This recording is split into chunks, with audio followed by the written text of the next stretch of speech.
अस्सलाम वालेकुम, मैं हूं शाज़ेब खानज़ादा। ईरान और इसराइल के दरमियान जंग 8वें दिन भी जारी है और आज भी दोनों मुमालिक ने एक दूसरे पर हमले किए हैं। इसराइली मीडिया के मुताबिक आज एक ईरानी मिसाइल ने इसराइल के शहर बेयरशिबा को निशाना बनाया है, जिसके नतीजे में कई इमारतों को शदीद नुकसान पहुंचा है, जबकि इस मिसाइल हमले के नतीजे में 7 अफराद जख्मी हो गए हैं। जबकि ईरानी ओहदेदारों के मुताबिक ईरान ने बेयरशिबा में इसराइली टेक्नोलॉजी पार्क को निशाना बनाया है, जहां पर इसराइल की फौजी तनसीबात वाक़े हैं। इसके अलावा इसराइल के साहिली शहर हाइफा में भी ईरान ने ड्रोन दागे हैं, ताहम इसराइली फ़ौज के मुताबिक उन्हें इंटरसेप्ट कर लिया गया है। इसराइल पर आज होने वाले हमलों की वीडियोस भी सामने आ रही हैं, जिनमें तबाही के मनाजिर देखे जा सकते हैं। जबकि कल ईरानी फोर्सेज ने इसराइल पर हमले में इस्तेमाल होने वाले मिसाइल्स की फुटेज भी रिलीज़ की है, जिसमें देखा जा सकता है कि बड़ी तादाद में ईरानी मिसाइल्स एक नामालूम मकाम से जा रहे हैं। इसी तरह आज ईरान के प्रेस टीवी की जानिब से जारी होने वाली एक वीडियो में देखा जा सकता है कि ईरान ने एक बार फिर इसराइल की जानिब मिसाइल दागे हैं। इसके बाद आज सुबह इसराइली शहर बेयरशिबा के इलाके में एक ईरानी मिसाइल गिरने में कामयाब हो गया और ईरान की प्रेस टीवी के मुताबिक इस एक मिसाइल ने बड़े पैमाने पर तबाही फैलाई है। वीडियो में देखा जा सकता है कि सायरन बज रहे हैं, आग लगी हुई है और धमाके की जगह से धुआं उठ रहा है। इस धमाके की जगह की सीसीटीवी फुटेज भी सामने आई है, जिसमें धमाके से मुतासरा एक इमारत के अंदरूनी मनाजिर देखे जा सकते हैं और ये वीडियो इस वक्त आप अपने सामने स्क्रीन पर देख रहे हैं। वीडियो में ये भी देखा जा सकता है कि कैसे धमाके की शिद्दत से इमारत के शीशे टूट रहे हैं। इसी तरह बेयरशिबा के इस इलाके में होने वाली तबाही की मज़ीद फुटेजेस भी सामने आई हैं, जिनमें आग और धुएँ के साथ तबाही के मनाजिर देखे जा सकते हैं। रॉयटर्स की जानिब से जारी होने वाली वीडियो में हमले के बाद के मनाजिर देखे जा सकते हैं। साथ ही वीडियो में बॉम्ब डिस्पोजल स्क्वाड को धमाके की जगह पर काम करते हुए देखा जा सकता है और मिसाइल धमाके से मुतासरा बिल्डिंग का तबाहाल कंपाउंड नजर आ रहा है। रेस्क्यू ऑपरेशन के दौरान बहुत बड़ी तादाद में तबाहशुदा गाड़ियां देखी जा सकती हैं। ऊपर से लेकर नीचे की मंजिलों तक पूरी बिल्डिंग देखी जा सकती है। इस वीडियो से अंदाज़ा होता है कि कैसे एक ईरानी मिसाइल ने बड़े पैमाने पर तबाही मचाई है। इसी तरह ईरान का एक और मिसाइल इसराइल में मौजूद माइक्रोसॉफ्ट के दफ्तर के करीब गिरता है। इसके अलावा हाइफा में होने वाले ईरानी हमले की वीडियोस भी सामने आई हैं, जिनमें मिसाइल को एक इमारत से टकराते हुए देखा जा सकता है और एक वीडियो में धमाके की जगह से शदीद धुआं भी उठता हुआ नजर आता है। इसके अलावा CNN ने इसराइल में रेस्क्यू एहलकारों के साथ बात की है, जो ईरानी मिसाइल हमलों के बाद मुख्तलिफ इलाकों में रेस्क्यू वर्क करते हैं। इस रिपोर्ट में CNN का रिपोर्टर एक इसराइली शेल्टर के अंदरूनी मनाजिर भी दिखाता है, जो मिसाइल हमलों से बचने के लिए इस्तेमाल होते हैं, और नजर आता है कि किस तरह पूरा मुल्क इस वक्त हाई अलर्ट पर है और नेतन्याहू के जंगी जुनून की वजह से इसराइली अवाम बार बार बंकर्स और शेल्टर्स में जाने पर मजबूर होते हैं ताकि ईरानी हमलों से बच सके। Air raid sirens in Tel Aviv these days can mean only one thing: another barrage of Iranian ballistic missiles. For these soldiers, it also means being ready for what comes next. So like millions of others in Israel right now, we are in a bomb shelter, but we're with the elite rescue unit of the Israeli military. These are the people who are going to be going out and trying to rescue people should any of those ballistic missiles, which are now flying overhead, actually make impact. Minutes later, the team leaders head straight into the command center. Reports of strikes, interceptions, and falling debris are pouring in all at once. Lieutenant Colonel Golan Landsberg needs to make sense of it all and determine whether and where to deploy his team of specialists. Look like either falls in open areas or interception. So right now you're trying to assess whether those two potential impact sites are worth your team going to and providing your expertise. Yeah. By this time, we should have seen all the pictures, movies from scenes, right, or reports on casualties. So even that open source information from social media is being fed into your systems? Oh yeah. Look like. So that's it. This night, it's back to bed. But the next morning isn't nearly as quiet. 4 ballistic missiles have broken through Israel's air defenses. Lieutenant Colonel Landsberg decides to deploy to a strike on the outskirts of Tel Aviv. So we just arrived on the scene of this ballistic missile strike. The scale of the damage is stark. A single missile has shaved off the side of this building, partially crushed another, wrecking cars and shattering windows for blocks. Colonel Landsberg and his team immediately push into the building, going floor by floor, apartment by apartment, searching for casualties and evacuating survivors. Inside the building that was struck, it's easy to see how deadly this attack could have been. The destruction here is just enormous. I mean, it's hard to describe if you weren't to see these pictures. Everything is covered in dust and soot. And this right here is the building's gym, or what once was the gym. But while the people evacuating this building are shaken, they are alive. 5 minutes ago, we finished up scanning the entire building from bottom to top and take every mine. The safe rooms seem to be making your job a lot easier. Oh, yeah, well, they save life, so it's very easy to see that. Right. Safe life, you get in, 99% that you're safe. But as one war spills into another, danger still lies ahead. इसी तरह Israeli channel ILTV की report में Israel के एक शहर में ईरानी हमले से होने वाली तबाही के मनाजिर और नुकसानात की तफसीलात बताई गई। We are currently at one of the impact locations here in Ramat Gan. You can just see the absolute devastation. Actually, you have to wear protective gear here in case something from one of these buildings actually falls down. We're going to walk down this pathway. Right now you can see nearly all of the vehicles here completely destroyed. All of the debris fell on top of it. This is where the impact actually happened from this ballistic missile sent from Iran last night. If you come and follow me this way, you'll just be able to see this building here completely devastated, nearly the entire top of the floor collapsing into itself. It looks like an absolute war zone in this area of Ramat Gan. We're hearing that one of the females in this building actually died from her injuries that she sustained inside and from this ballistic missile.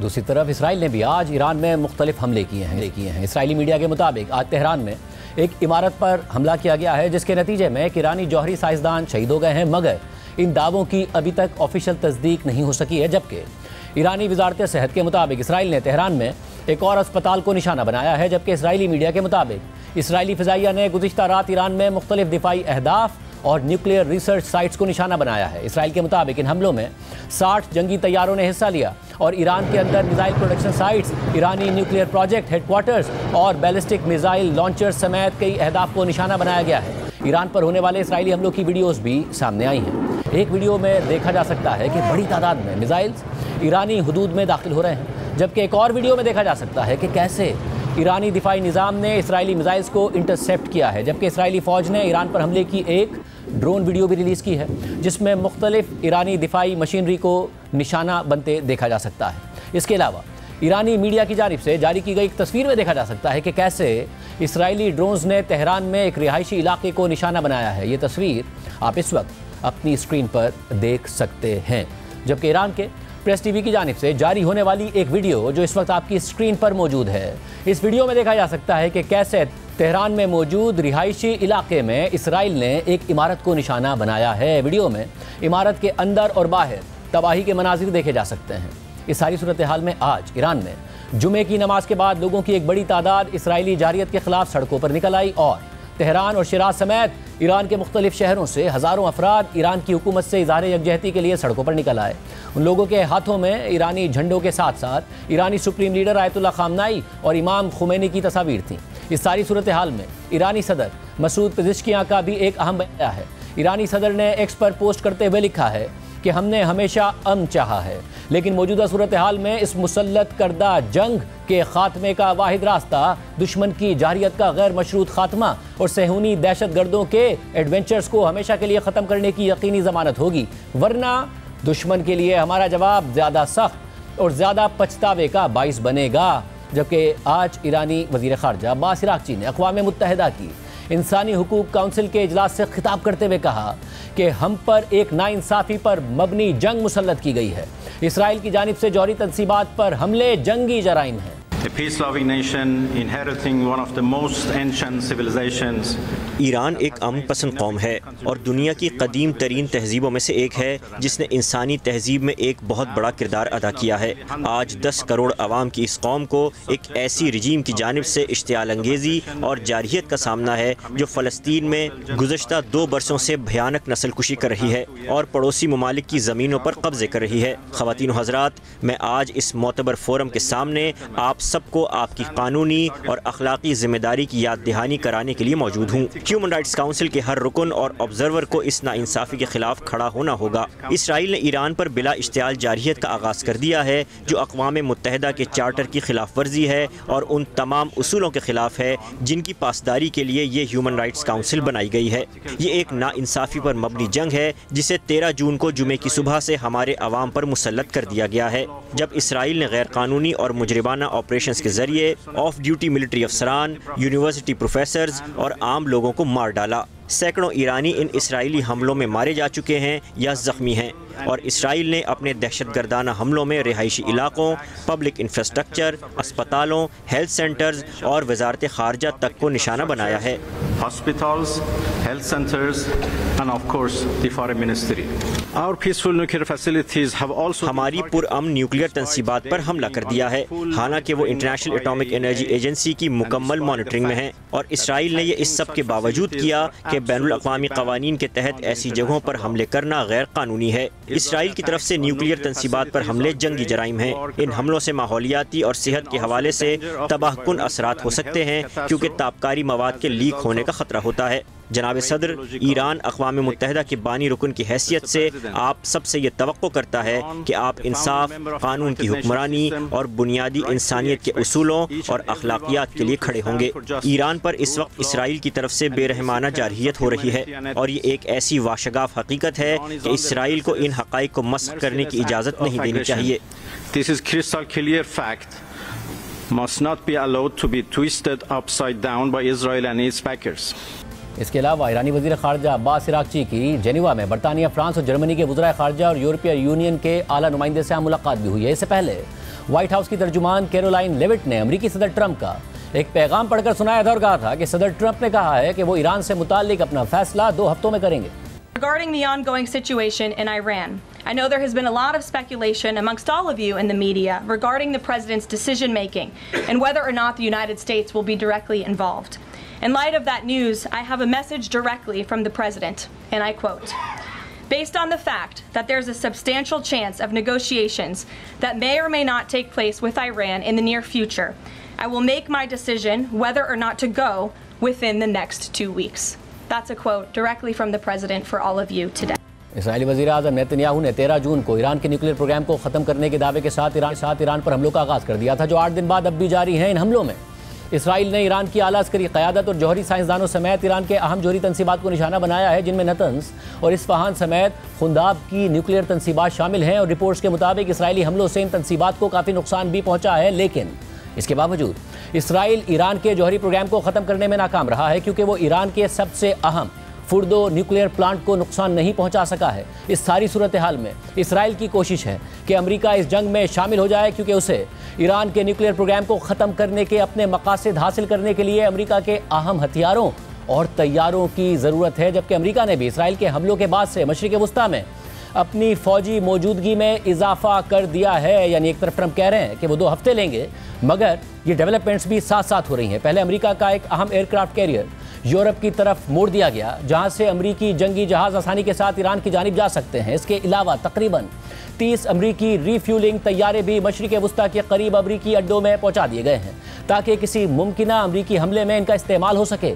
Iran की फुर्दो nuclear site पर हमले में अमरीकी शमूलियत की अहमियत को समझने के लिए हमें पहले ये समझना होगा कि इसराइल क्यों फुर्दो के न्यूक्लियर प्लांट को नुकसान नहीं पहुंचा सका है, और इस अहम तंसीब को नुकसान पहुंचाने वाले कौन से अहम हथियार और तैयारे के पास हैं जो इसराइल के पास नहीं हैं, और क्यों अमरीकी सदर ट्रंप इन अमरीकी हथियारों के इस्तेमाल से हिचकिचा रहे हैं, फैसला नहीं कर पा रहे हैं। अल जज़ीरा की रिपोर्ट के मुताबिक फुर्दो की इस तंसीब को शुरू में ईरान की पासदाराने इनक़िलाब के लिए एक फ़ौजी अड्डे के तौर पर बनाया गया था। ये मकाम ईरान के कुम शहर से 30 किलोमीटर शुमाल मशरिक़ की तरफ वाक़ है, और बताया जाता है कि ये फैसिलिटी पहाड़ के अंदर सैकड़ों मीटर गहराई में वाक़ है।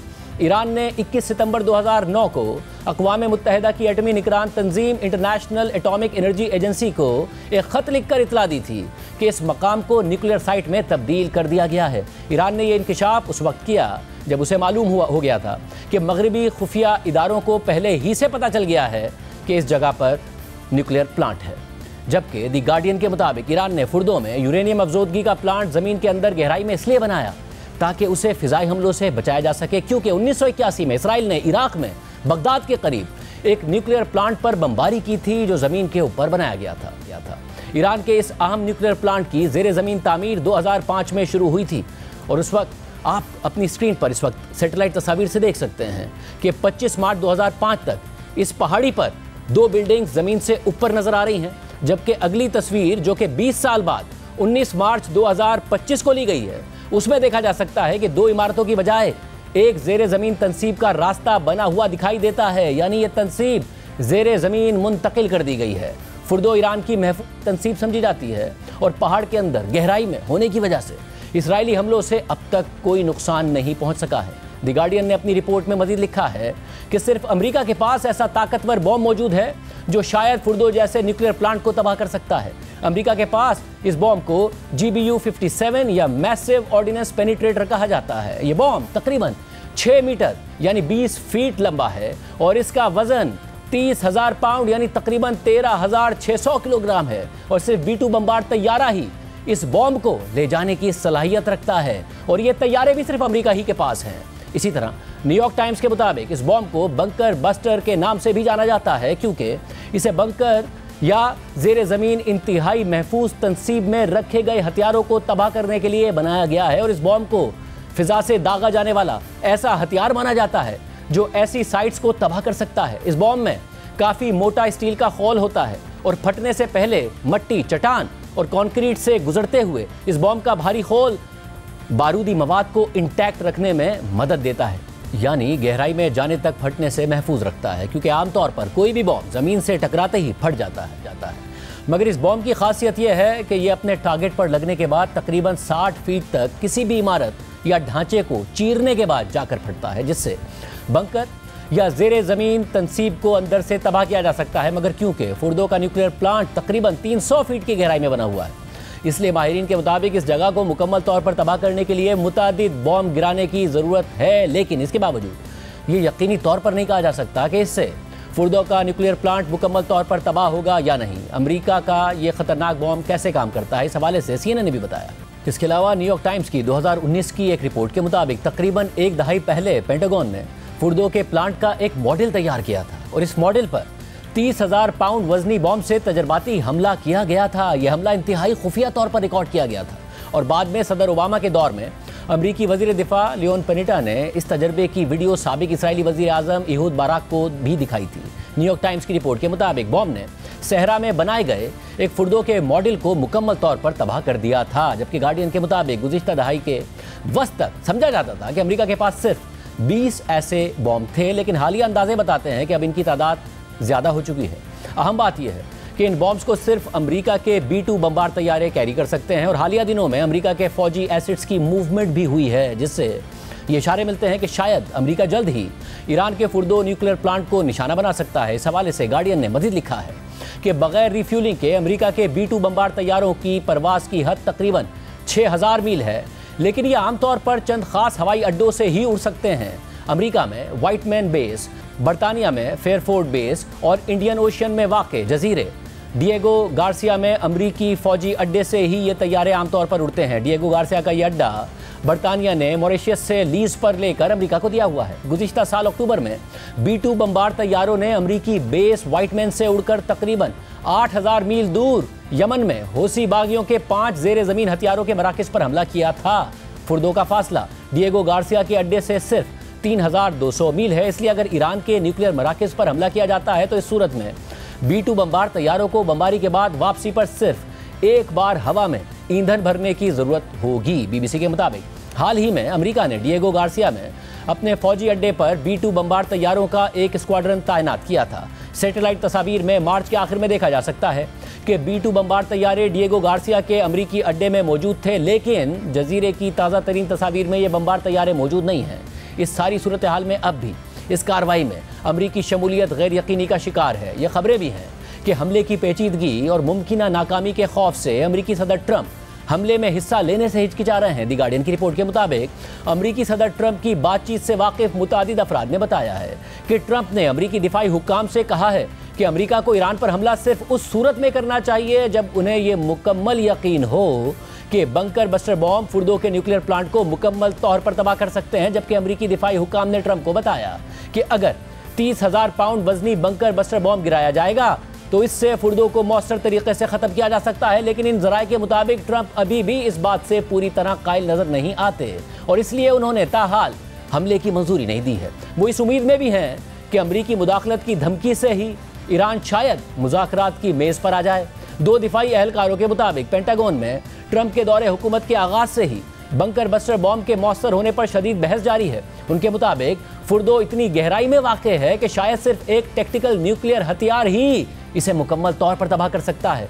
मगर इस मामले से वाकिफ 2 अफराद के मुताबिक सदर ट्रंप फुर्दो पर टेक्टिकल न्यूक्लियर हथियार इस्तेमाल करने पर गौर नहीं कर रहे और ना ही ये ऑप्शन अमरीकी वजीर दिफा पीट हेगसेट और chairman joint chiefs of staff general Dan Caine ने व्हाइट हाउस के सिचुएशन रूम में होने वाली मीटिंग्स में पेश किया है। ताहम जिन दिफाई हुकाम को ब्रीफिंग दी गई उन्हें बताया गया कि अगर बंकर बस्टर बॉम्ब जैसे रिवायती यानी नॉन न्यूक्लियर बॉम्ब इस्तेमाल भी किए जाएं तो भी ये बॉम्ब ज़मीन के इतने अंदर नहीं पहुंच सकते जहां ईरान का फुर्दो का न्यूक्लियर प्लांट वाक़ है और ये बॉम्ब सिर्फ इतना नुकसान ही पहुंचा सकते हैं कि वहां सुरंगें बैठ जाएं और वो जगह मलबे तले दब जाए, लेकिन ये बॉम्ब पूरी तनसीब को तबाह नहीं कर सकते। अमरीकी दिफाई हुकाम को मजीद बताया गया कि फुर्दो न्यूक्लियर प्लांट को मुकम्मल तौर पर तबाह करने के लिए अमरीका को पहले रिवायती बॉम्ब से ज़मीन को नरम करना होगा और फिर आखिर में B-2 बम्बार तैयारे के जरिए एक टेक्टिकल न्यूक्लियर हथियार गिराना पड़ेगा। ये assessments defence threat reduction agency ने की थी, जो कि अमरीकी महकमा दिफा का एक इदारा है। इस इदारे ने GBU-57 यानी बंकर बस्टर बॉम्ब का तजर्बा भी किया है। गार्डियन की रिपोर्ट के मुताबिक ट्रंप ईरान के फुर्दो न्यूक्लियर प्लांट पर बंकर बस्टर बॉम्ब गिराने से मुतालिक तहफ़्फ़ुज़ात का शिकार है और उन्हें खदशा है कि शायद इस बॉम्ब से भी मुमकिन फौजी मकासद हासिल ना हो सकें। और रिपोर्ट में यह भी दावा किया गया है कि सिर्फ एक टेक्टिकल न्यूक्लियर हथियार से ही फुर्दो के प्लांट को तबाह किया जा सकता है, मगर सदर ट्रंप इसके हक में भी नहीं है। बरतानवी अखबार द गार्डियन अपनी रिपोर्ट में यह कह रहा है, लेकिन फॉक्स न्यूज़ ने अमरीकी फौज के एक टॉप ऑफिशियल का हवाला देते हुए बताया है कि सदर ट्रंप ने कोई ऑप्शन मुस्तरद नहीं किया है। Hey Martha, there have been a lot of headlines आज बहुत सी हेडलाइंस सामने आई हैं, जिनमें से एक गार्जियन अखबार की भी है, जिसमें दावा किया गया है कि अमरीकी मिलिट्री को इस बात पर शक है कि आया बंकर बस्टर बम के हमले से मकासद हासिल हो पाएंगे या नहीं। और ये भी दावा किया गया था कि सिर्फ टैक्टिकल न्यूक्लियर वेपन ही फुर्दो के न्यूक्लियर प्लांट को खत्म कर सकता है। गार्जियन की खबर में ये भी कहा गया है कि सदर ट्रंप टैक्टिकल न्यूक्लियर वेपन के ऑप्शन के हक में नहीं, मगर मुझे अभी टॉप ऑफिशियल ने बताया है कि गार्जियन की रिपोर्ट में बयान की गई कोई बात दुरुस्त नहीं है और कोई ऐसा ऑप्शन नहीं है जिसे सदर ट्रंप ने मुस्तरद कर दिया हो। और अमरीकी फौज बहुत पुरएतमाद है कि बंकर बस्टर बम से ईरान की फुर्दो न्यूक्लियर तंसीब को तबाह कर दिया जाएगा। वाज़ेह रहे कि टेक्टिकल न्यूक्लियर हथियार छोटे पैमाने के एटमी हथियार होते हैं जो किसी शहर या मुल्क पर इस्तेमाल होने वाले स्ट्रेटेजिक न्यूक्लियर हथियारों के बरक्स सिर्फ मखसूस फौजी अहदाफ जैसे बंकर या फौजी अड्डे को निशाना बनाने के लिए इस्तेमाल किए जाते हैं और इनके धमाके के असरात एक महदूद इलाके पर होते हैं। टेक्टिकल न्यूक्लियर हथियार स्ट्रेटेजिक न्यूक्लियर हथियारों से कम ताकतवर होते हैं, मगर ये फिर भी काफ़ी ख़तरनाक होते हैं। न्यूक्लियर हथियारों के साथ साथ नेतन्याहू मुसलसल ईरानी अवाम को ईरान के मजहबी रजीम के खिलाफ बगावत पर उकसाते रहे हैं और इसी वजह से इन हमलों का एक मकसद ईरान में रजीम चेंज भी करार दिया जा रहा है। रॉयटर्स के मुताबिक इसराइली वजीर दिफा इसराइल काट्ज़ ने आज कहा है कि उन्होंने इसराइली फ़ौज को हिदायत की है कि तेहरान में ईरानी रजीम की अलामात और मैकेनिज़्म को निशाना बनाने में शिद्दत ले आएँ, जैसे कि बसीज मिलिशिया और पासदारान इनकलाब। इन हालात में ईरान में रजीम चेंज के इम्कानात, ख़तरात, असरात, नताइज और माजी में ईरान में रजीम चेंज से मुताल्लिक अहम तफसीलात और बैनुल अक़वामी जरीदों में शाया होने वाली सामने रखते हैं और ये जानने की कोशिश करते हैं कि क्या वाकई मौजूदा हालात में ईरानी रजीम का तख्ता उलट सकता है और ईरान के रजीम मुखालिफ शहरी हालत जंग में अपनी हुकूमत के खिलाफ उठेंगे। इस वक्त खुद मगरबी मीडिया सदर ट्रंप को खबरदार कर रहा है कि ईरान में रजीम चेंज की कोशिश ना करें और तारीखी हक़ाइक़ उनके सामने रख रहा है। अमरीकी जरीदे टाइम में नरगिस बजोगली ने अपने मजमून में यह तनबीह की है कि अगर ईरान में रजीम चेंज करने की कोशिश की गई और अगर अमरीका ने इस जंग में फ़ौजी मुदाखलत की तो इसके नताइज 2003 की इराक जंग से भी ज़्यादा तबाहकुन होंगे। मजमून के मुताबिक कुछ लोग ईरान में रजीम चेंज का मुतालबा कर रहे हैं, अगरचे खुद ब खुद इस तब्दीली के होने के इम्कानात नहीं हैं, लेकिन अगर सदर डोनाल्ड ट्रंप इसके लिए दबाव डालेंगे तो वो एक संगीन गलती कर रहे होंगे। और ये पहली दफ़ा नहीं है कि गैर मुल्की ताकतों ने ईरान को एक बिखरते हुए घर के तौर पर तस्वुर किया हो, जिसे गिरने से पहले सिर्फ एक हल्के से धक्के या कुछ एयर स्ट्राइक्स की ज़रूरत हो। 1953 में भी यही ख्याली सोच थी कि जब CIA और बरतानवी इंटेलिजेंस ने ईरान के वजीर आज़म मोहम्मद मुसद्दिक को इक़्तिदार से हटा दिया, क्योंकि मोहम्मद मुसद्दिक ने ईरानी तेल को कौमी तहवील में ले लिया था, यानी नेशनलाइज कर दिया था। उन्हें हटाने के बाद ईरान को मोहम्मद रज़ा शाह पहलवी की अमराना हुकूमत के सुपुर्द कर दिया गया, और उसके बाद क्या हुआ वो सब ने देखा। इसी तरह 1980 की दिहाई में भी यही ख्याली सोच थी कि जब सद्दाम हुसैन ने अमेरिका, बरतानिया, फ्रांस और इसराइल की माली और अस्करी मदद के साथ ईरान पर हमला कर दिया था, जिन्हें यकीन था कि ईरान की नई इनकलाबी हुकूमत चंद महीनों में गिर जाएगी। इसी तरह 2003 में भी यही गलतफहमी थी कि जब अमेरिका की बुश इंतजामिया ने एक्सिस ऑफ ईविल का नाम देकर सोचा कि ईरान को मजीद तनहा करके इस एक्सिस को ख़त्म किया जा सकता है, और अब एक बार फिर ईरान में बगैर किसी रुकावट के रजीम चेंज करने का ख्याल दोबारा जिंदा हो गया है। इसराइली वज़ीर आज़म नेतन्याहू ने वीडियो खिताब में ईरानी अवाम को मुखातिब करते हुए कहा था कि जैसे जैसे हम अपना मकसद हासिल कर रहे हैं तो वैसे ही हम ईरानियों की आज़ादी के हुसूल के लिए भी राह हमवार कर रहे हैं। मजमून के मुताबिक सदर ट्रंप का रद्द-ए-अमल बार बार बदलता रहता है। पहले उन्होंने ईरान के साथ जौहरी मुआहदे को बहाल करने की कोशिश की, बाद में उन्होंने गैर मशरूत हथियार डालने का मुतालबा कर दिया और ईरान के सुप्रीम लीडर आयतुल्लाह खामनाई को कत्ल करने के इम्कान पर भी बात की। ट्रंप ने अमरीकी रिफ्यूलिंग तैयारे यूरोप के करीब मुंतकिल कर दिए और साथ ही इसराइल के लिए अमरीकी फौजी कमिटमेंट के हवाले से इबहाम भी बरकरार रखा। लेकिन ट्रंप इसराइल के ईरान पर हमलों की हिमायत कर रहे हैं, मगर ये ईरान है, शाम, लीबिया या इराक नहीं है।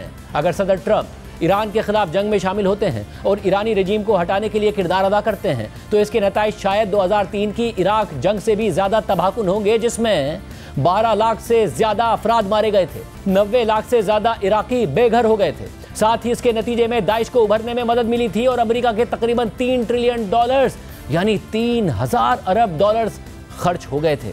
इसी तरह इराक और अफगानिस्तान में अमरीकी जंगों से अमरीका के दुनिया की वाहिद सुपर पावर होने के तासुर को नुकसान पहुंचा था और अमरीकी सदी के जवाल के आगाज़ की बातें की जाने लगी थी। मजमून के मुताबिक अमरीकी तज्ज़ियाकार ईरानी रियासत की ताकत को अक्सर अंडर एस्टिमेट करते हैं। ईरानी रियासत बका के लिए स्ट्रक्चर की गई है। ईरानी फौजी ढांचा 2 आर्किटेक्चर डिज़ाइंस पर मुश्तमिल है जो बगावतों और हमलों से मज़ाहमत के लिए बनाया गया है। अर्तश जो ईरान की रेगुलर फौज है वो ज़मीनी, बहरी, फ़िज़ाई और फ़िज़ाई डिफेंस के 4,20,000 अफराद पर मुश्तमिल है, जबकि पासदारान इनक़िलाब फोर्स जो एक इलीट और नज़रियाती मिलिट्री है उसकी ज़मीनी, बहरी और फ़िज़ाई ब्रांचेस में तकरीबन 1,90,000 एहलकार हैं। इसके अलावा बिसीज है जो लाखों अरकान पर मुश्तमिल एक वसी पैरामिलिट्री नेटवर्क है जो गलियों, मोहल्लों, स्कूल्स और मस्जिदों समेत ईरानी मुआशरे के हर गोशे में मौजूद है। ये सिर्फ आयतुल्लाह खामनाई के साथ वफादार ही नहीं बल्कि रियासत के एक गहरे आइडिया से जुड़े हुए हैं और ईरान की आज़ादी के लिए कमिटेड हैं। मजमून के मुताबिक इसराइल की जानिब से पासदारान इनक़िलाब के सीनियर कमांडर्स को निशाना बनाने की वसी और काफ़ी कामयाब कोशिश के बावजूद इस ग्रुप की बुनियाद खोखली नहीं हुई है बल्कि सख्त हो गई है। ज़्यादा सख्त गीर नज़रियात रखने वाले कमांडर्स की एक नई नस्ल उभर कर सामने आई है और ख़ुद को इलाकाई निज़ाम के मुहाफ़िज़ के तौर पर देखती है और साथ ही अमरीका और इसराइल की तरफ मज़ीद जारहाना अंदाज इख्तियार करने के लिए ज़ोर देती है और उनका मौक़िफ़ पहले के कमांडरों से ज़्यादा सख्त है जो इराक जंग के तजर्बे की वजह से अक्सर हिचकिचाहट का शिकार होते थे। ईरानी कमांडर्स की ये नई नस्ल शाम में लड़ने के तजर्बे की हामिल भी है और ये समझती है कि रियासती कोलैप्स की जंगें कैसे अनफोल्ड होती हैं। मजमून में मज़ीद लिखा है कि अगर ईरान और इसराइल की ये जंग रियासती कोलैप्स की जंग में तब्दील हो गई तो इसके बाद जो होगा उसका इम्कान यह है कि वो सरेंडर नहीं होगा।